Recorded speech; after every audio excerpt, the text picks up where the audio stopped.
Aqui estamos, ó Pai, diante de Ti, para louvar-te e exaltar-te por todas as obras maravilhosas que tem operado em nossa vida.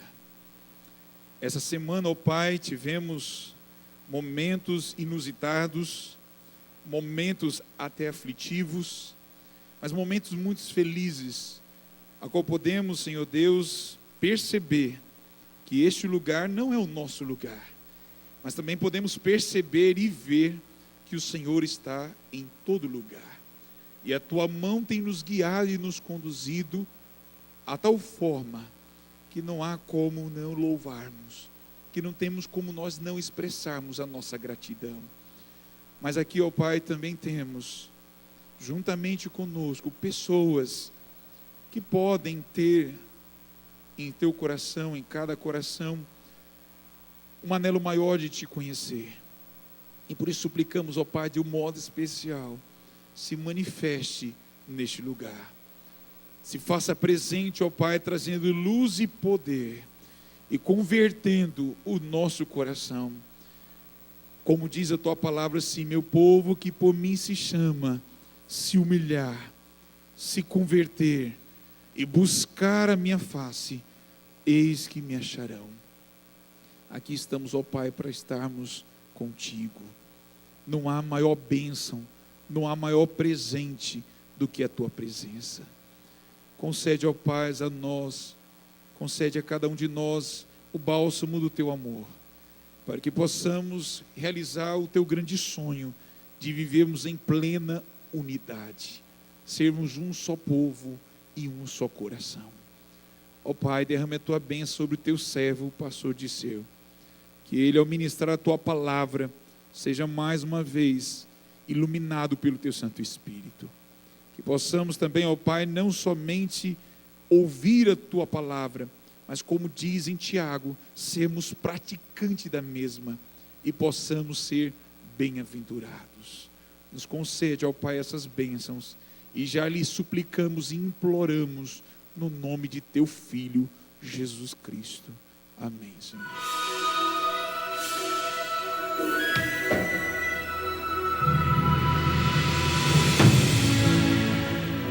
Provai e vede. História de hoje. Milagres do século 21. Solange frequenta a Igreja Central de Ubatuba, litoral norte do estado de São Paulo. Em agosto de 2010, sua igreja ofereceu um seminário de enriquecimento espiritual e Solange compareceu em todas as reuniões. Foi surpreendente, porque foi uma maneira, eu comecei a enxergar Deus de maneira muito diferente do que eu enxergava e tive uma amizade mais ampla assim com Deus. Na segunda semana do seminário, ocorreu um milagre em sua família. Sua nora estava com 24 semanas de gravidez e passava por um problema de saúde muito grave, até então desconhecido por todos.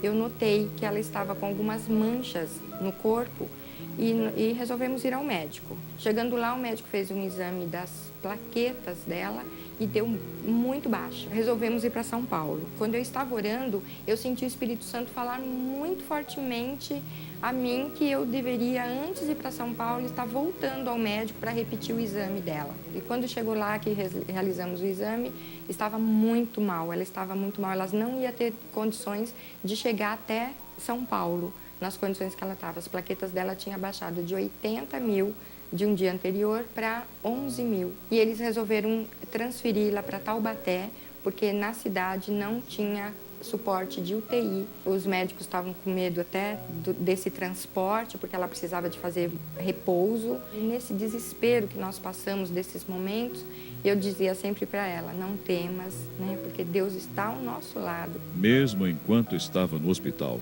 Solange não deixou de realizar as madrugadas de oração e sempre que sua nora estava acordada, aproveitava para fazer o culto com ela. E isso foi dando muita força para nós, nos encorajando muito em todos os problemas que nós fomos enfrentando ali. Os exames realizados constataram que o bebê de Michele corria risco. A moleira do bebê estava fechada, dificultando assim o desenvolvimento cerebral, sendo necessária uma cirurgia para corrigir o problema. Então já foi tudo esquematizado para quando a bebê nascesse estar sendo feita a cirurgia. E quando a bebê nasceu, eles realizaram novamente o exame e não havia mais nada. Pela graça de Deus, ela nasceu com 4,80 kg, 53 centímetros e meio, uma menina linda, maravilhosa, sem nenhum tipo de problemas, graças ao bom Deus. Graças também a todo esse milagre, né, que o meu filho e a minha nora presenciaram. Eles não são ainda adventistas, mas a partir daí começaram a se interessar muito pelas coisas de Deus e acreditam muito no poder do Espírito Santo na vida de cada um. Deus está constantemente realizando milagres em nossa vida e, por vezes, nem nos damos conta. Quando dedicamos tempo à comunhão diária com Deus, passamos a observar melhor aquilo que Ele sempre faz por nós. Impressionante o que Deus tem para fazer em nossas vidas. O que o Espírito Santo pode fazer por você a cada momento, a cada segundo na sua vida. O que sentir a presença de Deus na sua vida é algo assim maravilhoso. Foi para mim, tenho certeza que será para você também. Dedique tempo para estar com Deus. Isto desenvolverá a sua confiança. Adoremos agora ao Senhor com os dízimos e as ofertas, demonstrando nosso reconhecimento e gratidão.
Bom dia a todos. Espero que você tenha passado uma semana abençoada e a nossa alegria nos reunirmos para cultuar a Deus é para celebrarmos a bondade dele para conosco. Quero convidar a plataforma, se quiserem descer e sentar, me olhar de frente, por gentileza, fiquem à vontade. Essa semana eu descia a rua, fui ali na Toca do Açaí, não sei se tem mais Toca do Açaí, se tiver mais vou apelidar aquela de Toquinha do Açaí, ali onde trabalha a Fabiana. E tivemos uma reunião com a Fabiana, o pastor Igor e eu. E nesse local trabalha uma jovem chamada Raíza. Ela está aqui presente agora? Raíza está aí? Não. Muito bem, ela deve vir no segundo culto. A Raíza é uma pessoa adventista e ela está retornando à igreja. E quando eu a conheci, eu fiz o convite a ela para vir à igreja hoje. E ela falou, eu virei. Aí ontem à noite eu liguei para ela, falei com ela, falou, não, amanhã estarei aí. E ela disse, vou levar uma amiga. Que Deus seja louvado, essa é a alegria de nós convidarmos os nossos amigos para estar conosco. Hoje eu conheci mais um pastor, que é o pastor Edilberto, que fez a oração para nós, está aqui. Que alegria, muito bom conhecê-lo, uma alegria tê-lo conosco. Hoje, ao final da mensagem, a Rayana irá cantar uma mensagem. E eu vou fazer um convite para você, para que você se aproxime novamente do nosso Pai, que é cheio de amor. Nós estamos, a cada domingo, ouvindo uma série de mensagens, a série intitula-se O Estranho Amor de Deus. No dia 5, o título da mensagem foi O Incompreendido Amor de Deus. No dia 12 de maio nós ouvimos e a mensagem foi O Eterno Amor de Deus. E hoje será O Incansável Amor de Deus. Abra sua Bíblia, por gentileza, no livro de Lucas, capítulo 15. Evangelho de Lucas, capítulo 15.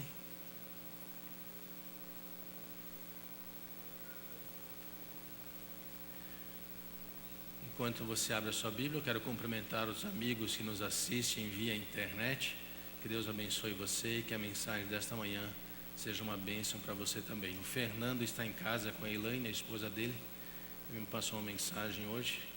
Pedi a ele que assistisse. Se estiver assistindo, um abraço para você, Fernando. E também para a Elaine.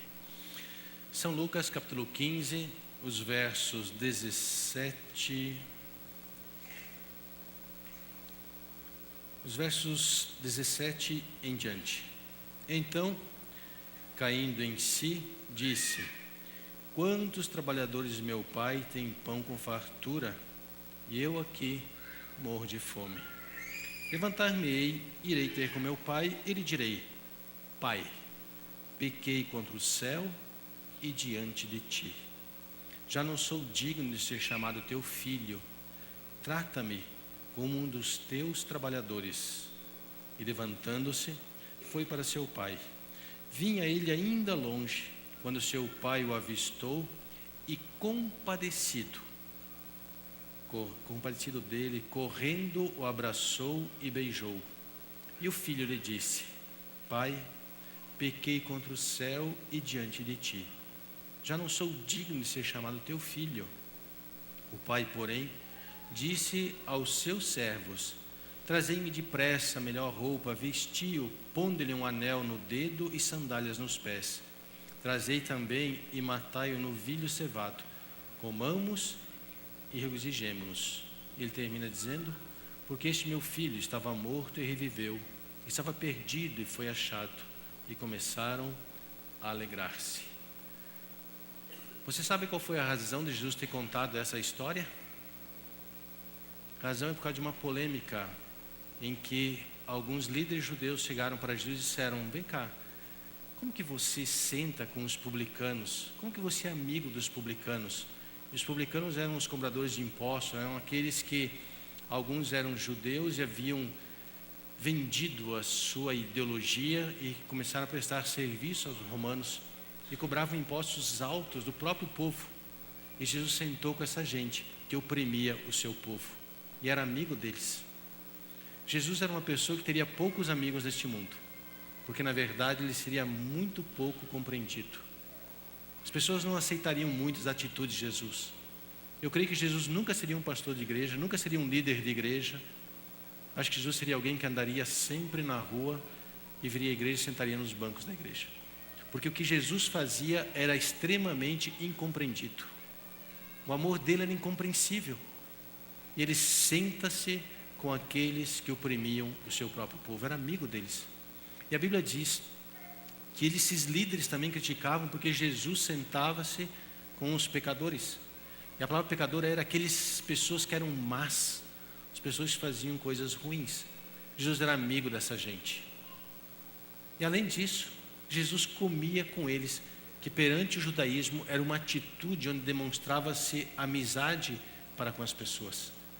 Diante disso, Jesus conta a parábola não do filho pródigo, mas do pai amoroso. Assim, essa história nos mostra que o pai não esquece os filhos que um dia vão para longe dele. O pai não esquece, de uma forma incansável, vai atrás desses filhos rebeldes para trazê-los de volta. E você sabe a história. Esse filho chega e diz: pai, eu estou cansado de tantas regras. Eu estou cansado de cada fim de semana levantar-me, me arrumar, ir à igreja. Eu estou cansado de ir à igreja, estou cansado de regras. Eu não posso fazer isso, não posso fazer aquilo. Eu quero viver a minha vida. E ele vai e diz: pai, dá-me a parte da minha herança. A palavra herança quer dizer: dai-me a minha vida. Isso é, eu não quero mais viver sobre o que o Senhor quer para a minha vida, mas eu quero viver a minha própria vida. E o pai dá-lhe o direito de viver a vida dele. E ele sai e vai viver a sua própria vida. Há um autor chamado Thomas Huxley. Ele diz assim: as piores dificuldades de um indivíduo começam quando ele tem a possibilidade de fazer o que bem entende. As piores dificuldades de um indivíduo começam quando ele tem a possibilidade de fazer o que bem entende. A mensagem dessa manhã é uma mensagem que nos mostra que Deus nunca, jamais abandona seus filhos, mesmo quando eles estão fazendo coisas erradas, como é o caso do filho pródigo. Mas ela nos ensina como Deus trata aqueles que um dia estiveram próximos e se afastaram do Senhor. Nos mostra como aqueles estão enfrentando lutas e às vezes se afastam do amor do Pai. E então, esse filho que pede a sua herança, que vai para terras distantes, diz a Bíblia que ele começa a passar necessidades, sente fome, vai fazer coisas erradas. E ele então, lá longe, nessa dificuldade, pensa em voltar para casa. E os sentimentos dele é: eu não sou digno, eu não sou merecedor de voltar à casa do meu pai. Eu não sou digno. Será que ele vai me aceitar? Eu fiz tantas coisas erradas. Então eu vou dizer ao meu pai quando eu voltar: pai, eu não sou digno de ser teu filho, mas me trate como um dos teus trabalhadores. Me trate, pai, como um assalariado. Eu vou trabalhar arduamente por um dia de trabalho, por um dia de salário. E eu quero que o Senhor me trate assim. O Senhor pode me tratar como um dos seus empregados. Esse era o sentimento que estava no coração do filho. Somente na compreensão de quem é o Pai, nós nos sentimos encorajados para voltar para casa. Como você se sente quando pensa na vida que você leva e vê o amor que Deus demonstra para contigo? Como é bom saber que Deus nunca, nunca nos rejeita, porque Deus, em seu incansável amor, vai atrás do filho que escolheu andar por caminhos errados. Eu gostaria de parafrasear esta parábola ou nessa história dizendo que Deus tinha duas filhas. E uma das filhas chegou e disse: pai, me dê a minha herança, eu quero ir embora. E foi gastar a sua vida, foi viver a sua vida. E um dia a filha pensou em voltar. E então, quando ela estava longe da casa do pai, ela tem a convicção do amor de Deus. Os versos 17 e o verso 19 diz assim: então, caindo em si, disse: quantos trabalhadores de meu pai têm pão com fartura, e eu aqui morro de fome. Levantar-me-ei, irei ter com meu pai, e lhe direi: Pai, pequei contra o céu e diante de ti. Já não sou digno de ser chamado teu filho. Trata-me como um dos teus trabalhadores. A parábola nos mostra claramente que ainda quando ele estava longe, estava com fome, ele pensou em voltar. Ele diz: eu morro de fome.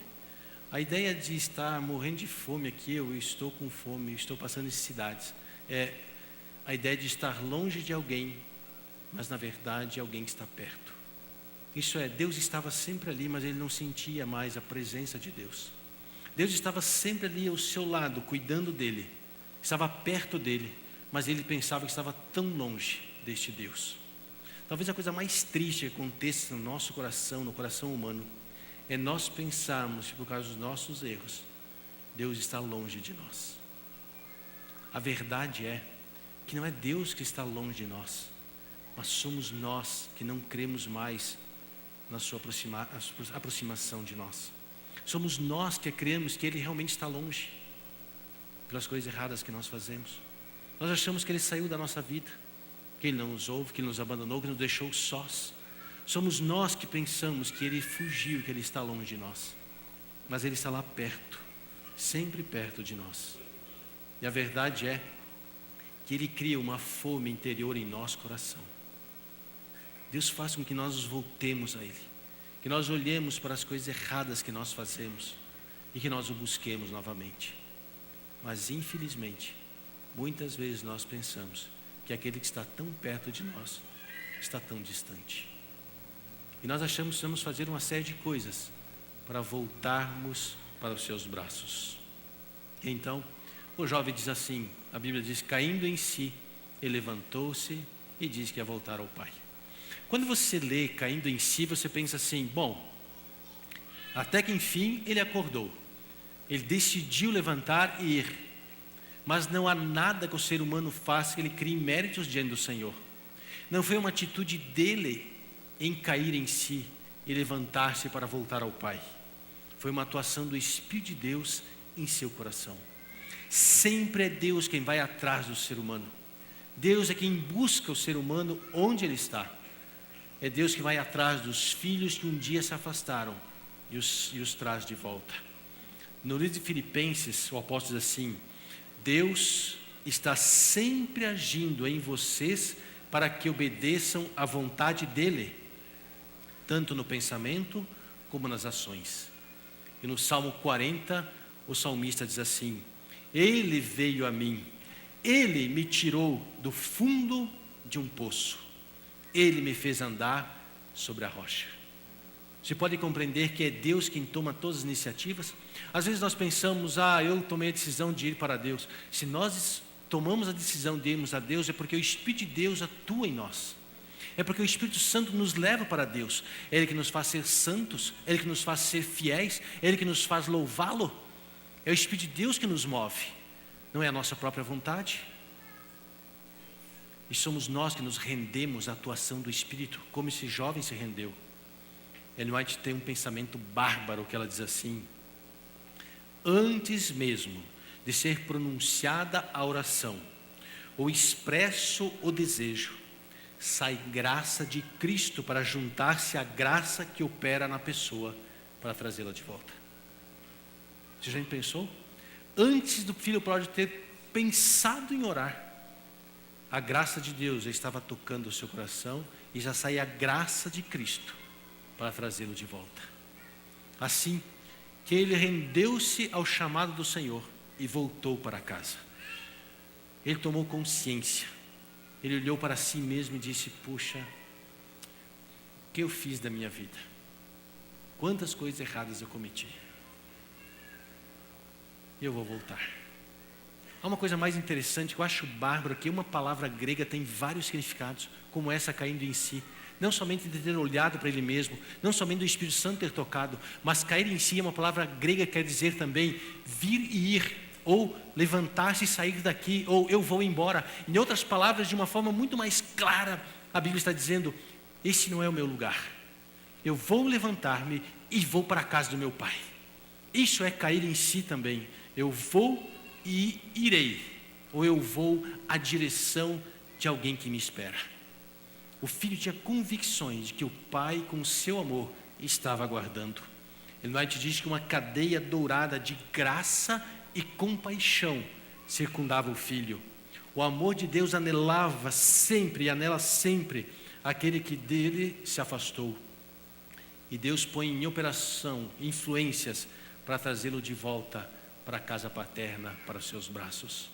Assim, todos somos como esse filho pródigo. Todos nós somos chamados para voltar aos braços do Pai de amor.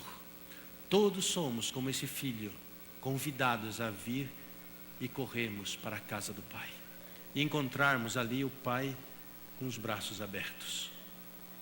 Sabe qual foi a intenção do filho quando ele pensou em voltar? A intenção foi dizer: pai, eu pequei.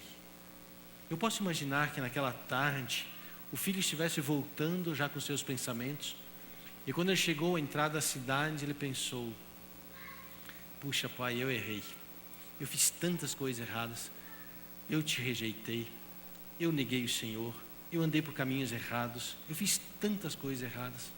Eu acho que o pai estava ao lado dele e estava começando a confessar: pai, eu desprezei o Senhor, eu desprezei a minha igreja, eu desprezei a minha família, eu deixei tudo isso de lado, Senhor. Eu não sou digno do seu amor, eu verdadeiramente não sou digno de ser chamado teu filho. Mas se você olhar para o verso 18, você vai ver que o filho diz assim: pai, eu não pequei somente contra ti, mas eu peguei contra o que ele diz? Contra o céu.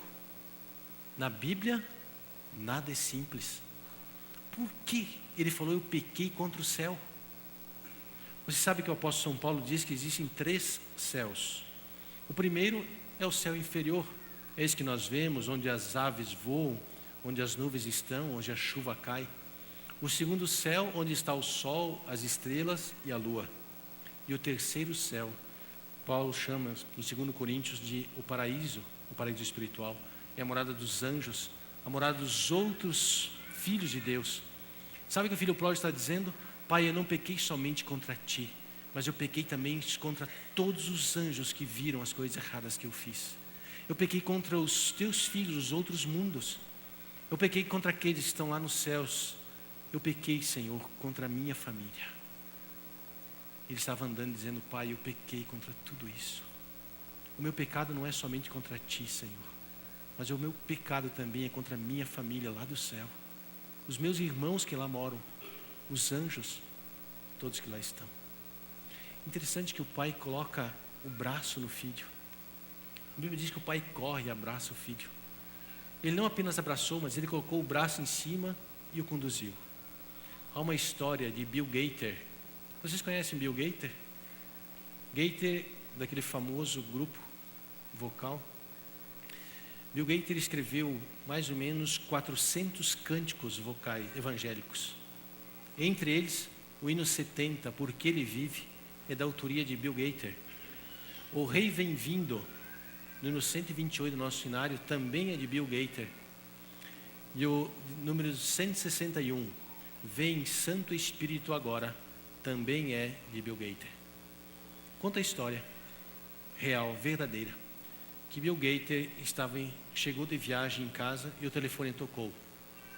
E ele atendeu o telefone e o interlocutor do outro lado disse: Bill, você tem algum compromisso aí na sua agenda no dia 7 de abril? Ela está vaga? Diz que Bill Gaither foi lá, pegou sua agenda, olhou, e no meio da agenda tinha um X, de cima a baixo, em toda a página da agenda. E ele falou assim: sim, eu tenho um compromisso. E então este locutor disse: bom, se você souber o que você tem nesse dia, certamente você mudará suas atividades.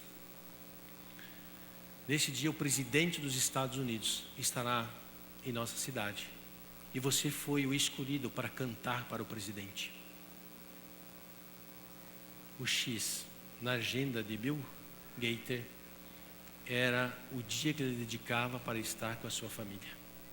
Ele pensou e disse: puxa, é uma oportunidade única cantar para o presidente dos Estados Unidos.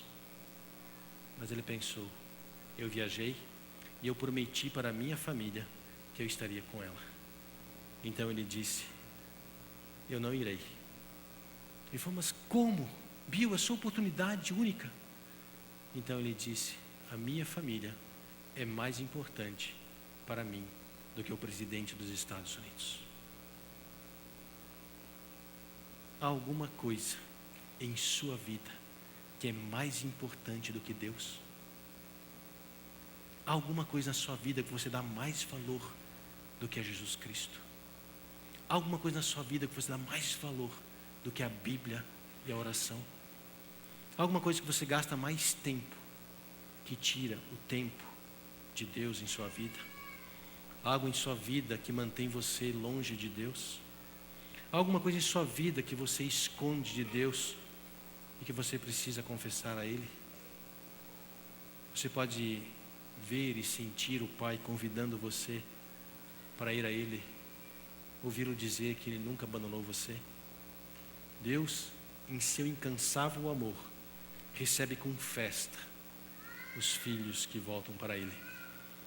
Os versos 20 a 23 dizem assim: e levantando-se, foi para seu pai.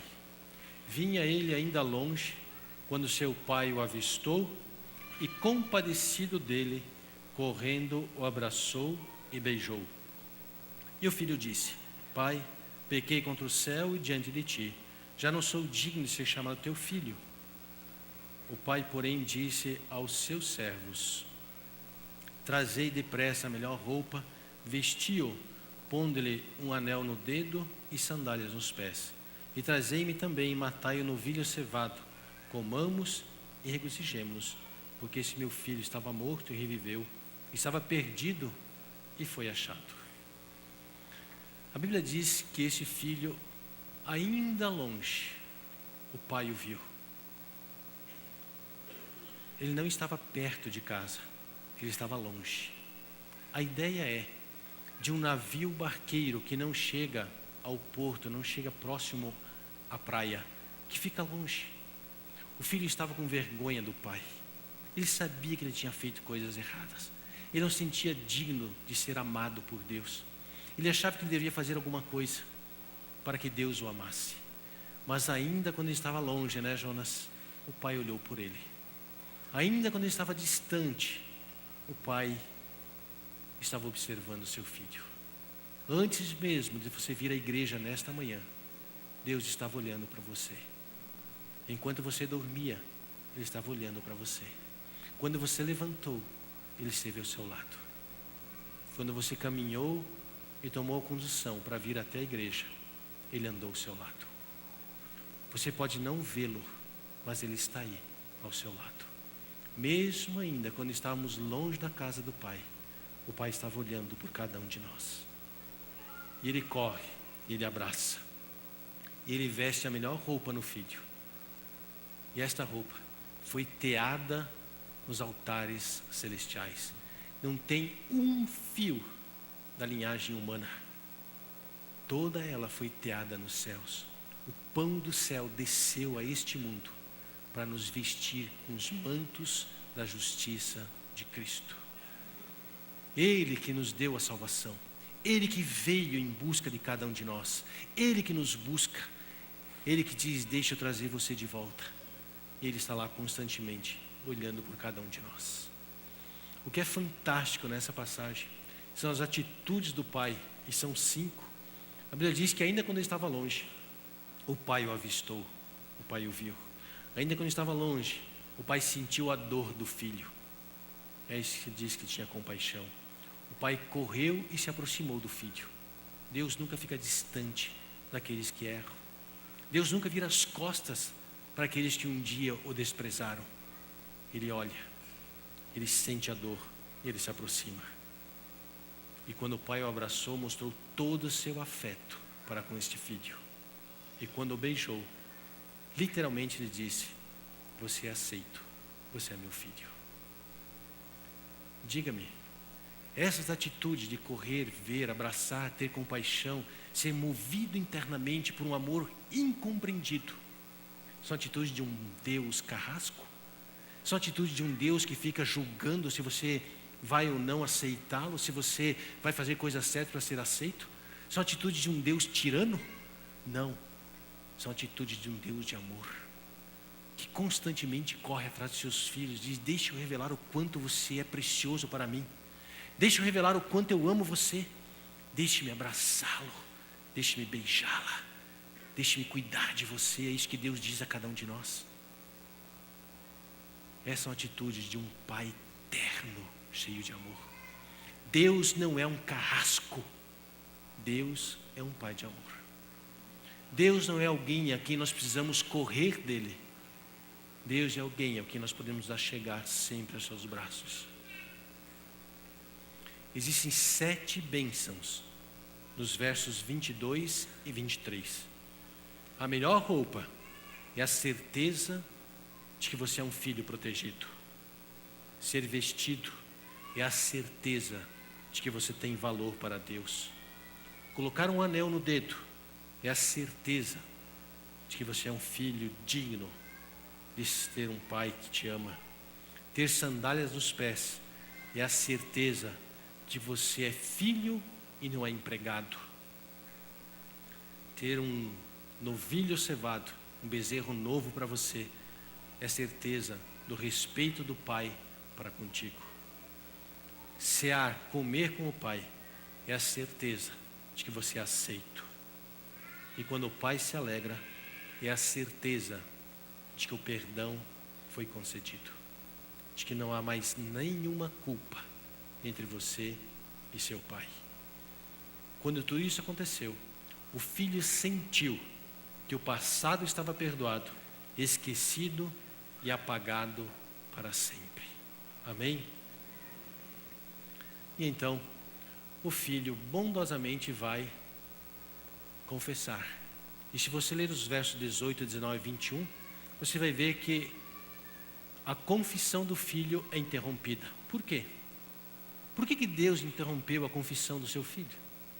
Por que o pai, nesta parábola, interferiu? É como se Deus a interferisse. Sabe por quê?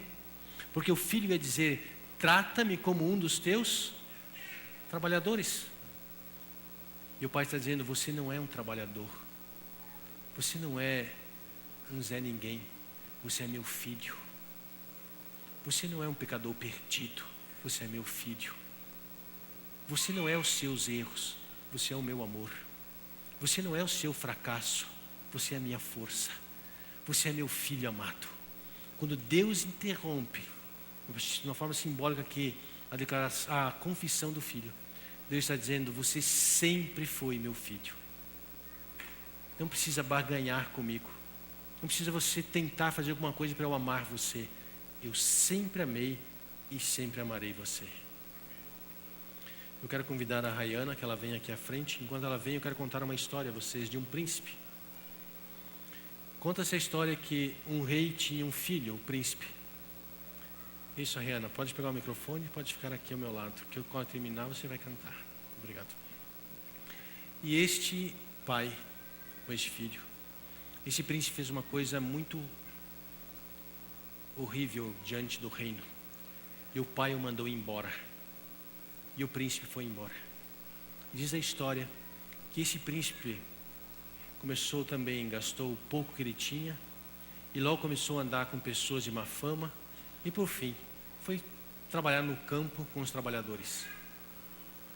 Um dia, depois de alguns anos, o rei chamou um dos seus súditos e disse: eu quero que você vá atrás do meu filho. E ele foi. E encontrou o filho no campo, arando a terra, junto com outros trabalhadores. E então, ele chegou perto do filho e disse: você sabe, você me reconhece? Sim, eu reconheço você. Você é um dos funcionários do meu pai. Ele falou: se você tivesse a oportunidade, se o rei dissesse para você pedir alguma coisa a ele, o que você pediria? E o filho do rei disse: eu pediria ao meu pai que ele me desse roupas, as quais ele dá para os empregados dele, e sapatos iguais aos aldeões. Diz que este senhor disse ao jovem príncipe: como você é tolo, por que você não pede para voltar para a casa do rei, para voltar para a casa do pai? Ele está esperando você. Lá você terá a melhor roupa, os melhores calçados, a melhor comida. Às vezes nós pedimos coisas para Deus e Deus apenas diz: venha à minha presença, volte à minha casa, eu tenho tudo o que você precisa. Você não precisa se preocupar com amanhã, não precisa se preocupar com nada. Você quer perdão? Eu sou o perdão. Você quer a paz? Eu sou a paz. Você quer tranquilidade para o amanhã? Eu sei todos os dias da sua vida, eu sei tudo para você. Eu quero fazer um convite a você, que nesta manhã você diga ao Senhor: Senhor, eu quero voltar. Eu sou como aquele filho que precisa sentir o teu amor. Eu quero voltar aos teus braços nesta manhã apenas para sentir o teu carinho e o teu amor. Enquanto a Rayana canta, se esse é o seu desejo, eu quero que você levante e venha à frente. Quero pedir a Deus que abençoe a sua decisão. Isso vai fazer bem para você.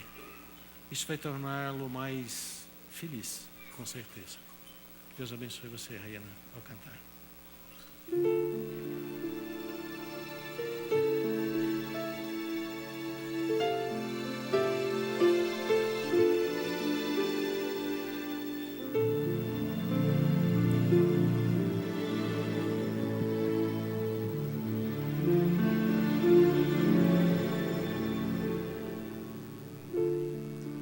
Posso chorar, não consigo mais guardar.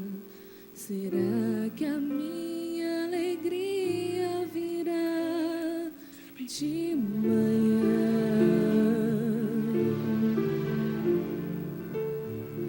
E de manhã teu calor vem me envolver. Ainda assim me sinto sozinha, Senhor. Promessas quebradas, mentiras e ilusões,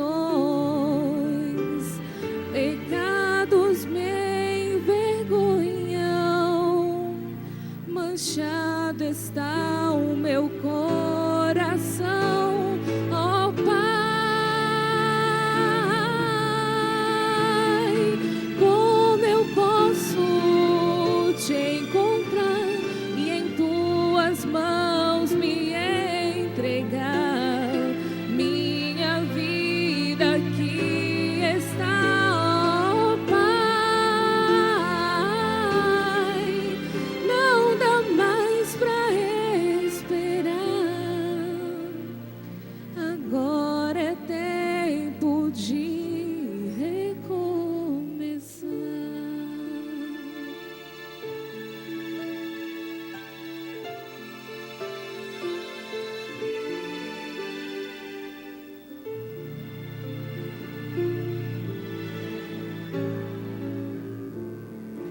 Tento sorrir, penso até que sou feliz, mas eu sei que a minha alegria só vem do Senhor.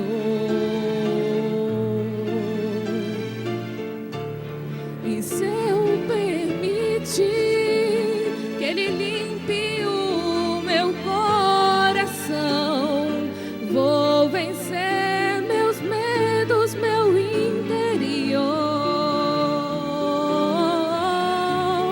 Então, por que duvido? Nova chance tu me dás. Humana e fraca eu sou, Senhor. Perdoa-me, ajuda-me, ó Pai. Como eu posso te encontrar e em tuas mãos me entregar?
Eu sei que não deve ter sido fácil para vocês levantarem e virem aqui à frente.